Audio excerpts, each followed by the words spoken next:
Finally, we have problem number 4. For this problem, we are given two sources, and we have to find the steady state expression for the voltage right here.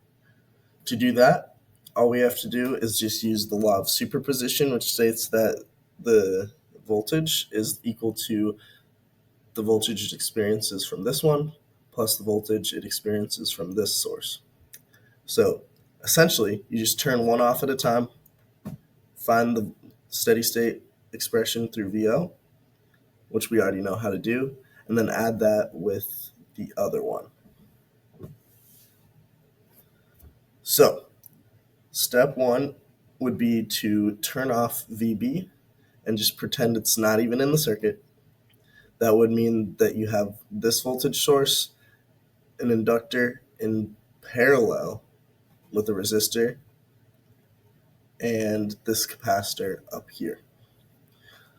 So since these two elements are in parallel, what you would do is find the impedance of the inductor and then use your parallel combination to find the equivalent impedance. So omega times 25 millihenries times J gives you J 400 ohms as the impedance. And then your ZX value is just that combined with the 400 ohm resistor. They're in parallel, so this gives you 200 plus J 200 ohms. And remember to save this value because we will need it when we find the steady state expression. Next up, you add it because it's in series with this capacitor, so you just find the impedance of this capacitor and add it straight to this impedance that would be right here. Doing so will give you, or finding the capacitor first. Sorry, I got ahead of myself.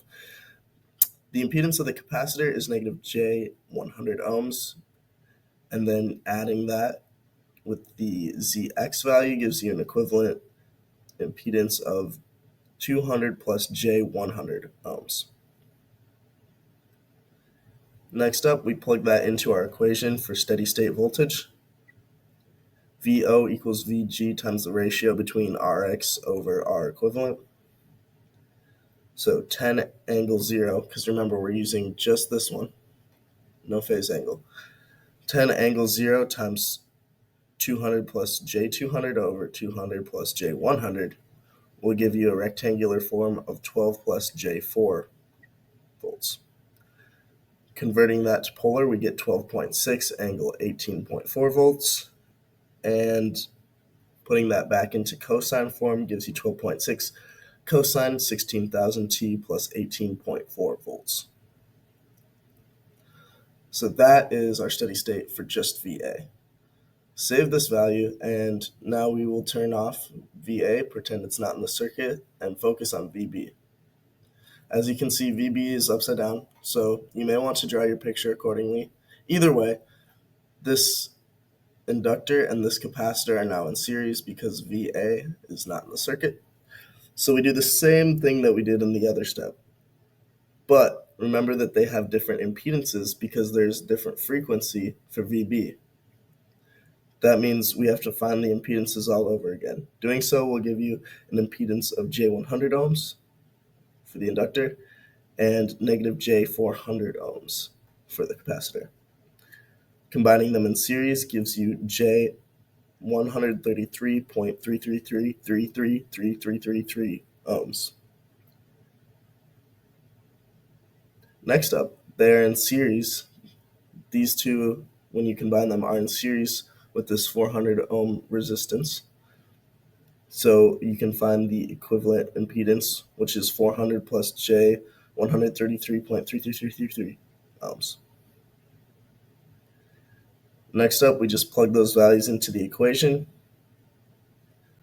And this in polar form is just going to be 20 angle 0 because there's no phase angle. So multiplying that by your ratio of Zx to Z equivalent will give you 6.32 angle 71.57 volts.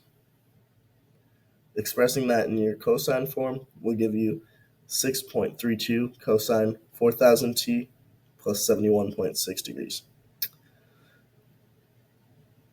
Now, for the final steady state equation, you just add those two values. But remember, these are in different frequencies, so you cannot directly add them, meaning that your steady state expression is going to be 6.32 cosine 4000t plus 71.6 degrees plus 12.6 cosine 16,000t plus 18.4 degrees. And that's it. That's how you beat your final exam for AC circuits. Thank you very much.